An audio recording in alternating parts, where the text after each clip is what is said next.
और दीपक शर्मा मेरे साथ मेरे सहयोगी जुड़ रहे हैं इसी खबर पर बातचीत करने के लिए। दीपक, चूंकि एसवाईएल को लेकर के हम लोग देख रहे हैं कि एक बहुत लंबा विवाद रहा है पंजाब और हरियाणा के बीच में, लेकिन आज जो कुछ सुप्रीम कोर्ट के अंदर हुआ उससे क्या ये गुंजाइश बनती हुई दिख रही है कि अब ये विवाद जो है विवाद न रह करके समाधान की ओर बढ़ेगा? और जो मीटिंग्स हुई हैं इसके पहले, क्या ये सब उसका परिणाम है कि कुछ सकारात्मक चीजें कम से कम एसवाईएल को लेकर के निकल करके सामने आ रही हैं?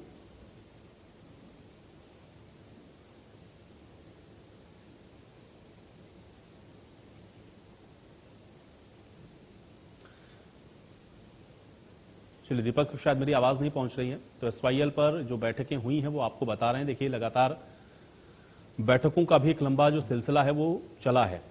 पहली बैठक 18 अगस्त को होती है 2020 में, दूसरी फिर 14 अक्टूबर 2022 चंडीगढ़ में होती है, फिर 4 जनवरी को यह बैठक होती है 2026 चंडीगढ़ में, फिर जुलाई 2025 में चौथी बैठक, 5 अगस्त 2025 को बैठक होती है। और ये पहली, दूसरी और तीसरी बैठक आप देख रहे हैं 18 से लेकर के 4 जनवरी के बीच में होती हैं। और फिर चौथी बैठक होती है 2025 में, और 27 जनवरी 2026 छठी बैठक। तो कुल 6 बैठकें हुई हैं अभी तक, और इन 6 बैठकों में लगातार पंजाब और हरियाणा के बीच में जो चर्चा है एसवाईएल को लेकर के लगातार हुई।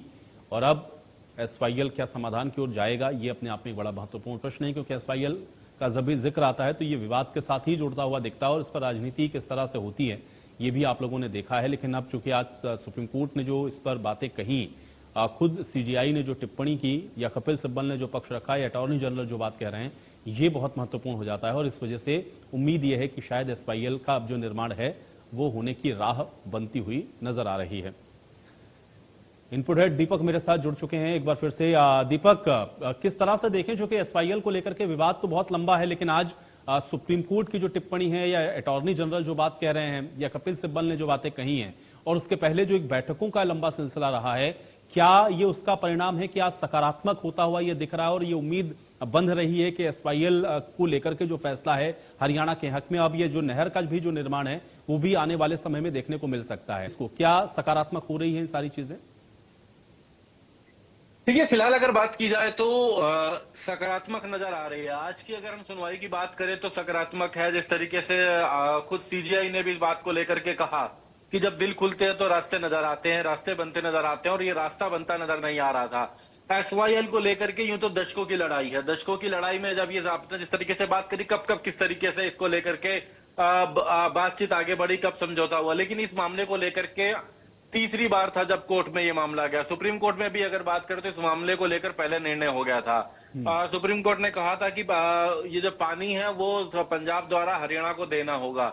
नहर के निर्माण की भी कभी प्रक्रिया हुई थी। हरियाणा के हिस्से की नहर बन चुकी है, पंजाब में नहीं बनी। सेक्शन 4 का, सेक्शन 6 का नोटिस भी जारी किया गया था, जमीन एक्वायर हुई थी, लेकिन आज तक नहर नहीं बनी थी। और आखिरकार एक समय ऐसा आया था कि जमीनें वापस लौटा दी गई थी किसानों को। लेकिन ये मामला फिर सुप्रीम कोर्ट में गया था, और अब आखिरकार रास्ता नजर आ रहा है। रास्ता इसलिए कि यूं तो ये राजनीतिक मुद्दा बन गया था, ये सियासत का मुद्दा बन गया था, लेकिन मौजूदा परिस्थितियों में बात करें, चाहे केंद्र सरकार की बात करें, हम हरियाणा सरकार की बात करें, पंजाब सरकार की बात करें, आखिरकार जिस तरीके से हरियाणा सरकार ने, केंद्र सरकार ने पैरवी करी है, तो अब रास्ता बनता नजर आ रहा है। और जो पैरवी के बाद पंजाब सरकार को भी जब समझाया तो पंजाब सरकार भी साथ नजर आ रही है। यानी कि तीनों ही, हरियाणा और पंजाब, दोनों राज्यों की सरकार जो है, क्योंकि गेंद सुप्रीम कोर्ट से केंद्र के पाले में थी, केंद्र सरकार को इस पर निष्कर्ष निकालना था। और आखिरकार केंद्र सरकार ने जिस तरीके से बात करी, और क्या रास्ते अख्तियार किए जाते हैं, पंजाब की भगवंत मान सरकार की बात की जाए, या हरियाणा के मौजूदा नायब सैनिक की बात करें, या पूर्व में मनोहर लाल की बात की जाए, रास्ते जो अख्तियार किए गए, जो एक रास्ता बताया गया कि किस तरीके से इसका समाधान हो सकता है, वो पहलू केंद्र के सामने रखे, केंद्र ने सुप्रीम कोर्ट में रखे, तो उसको लेकर के अब एक समाधान की ओर बढ़ते हुए नजर आ रहे हैं। समाधान की ओर जब बढ़ रहे हैं तो कुछ ना कुछ पॉजिटिव बातें हो रही है। अब तक ये कहा जाता था, हमने सुप्रीम कोर्ट में पहले भी सुनवाइयां देखी हैं, सुप्रीम कोर्ट में अक्सर पंजाब आता था, ये कहता था कि ये मामला ट्रिब्यूनल का है, ये पानी से जुड़ा मामला है, ट्रिब्यूनल में होना चाहिए, कोर्ट में सुनवाई नहीं होनी चाहिए, इस तरह की बातें की जाती थी।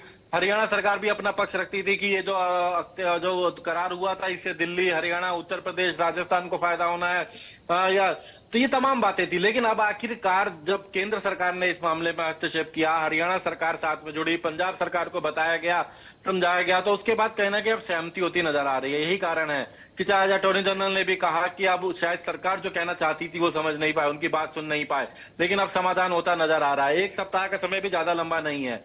20 तारीख की बात अगर करें तो 20 अगस्त, लेकिन 20 अगस्त फिर बताना चाहेंगे ये तय नहीं है। इसके आसपास की किसी भी तारीख में या फिर 20 अगस्त को इस मामले को लेकर के सुनवाई हो सकती है। और जब अगली सुनवाई होगी तो और पॉजिटिव नजर आएगी, जब अगली सुनवाई होगी तो और ज्यादा समाधान होता नजर आएगा एसवाईएल के मुद्दे को लेकर के। सतलुज यमुना लिंक नहर, इसके पानी को लेकर के अब कोई समाधान होता नजर आ रहा है। जी चलिए, बहुत शुक्रिया दीपक इस तमाम बातचीत और जानकारी के लिए।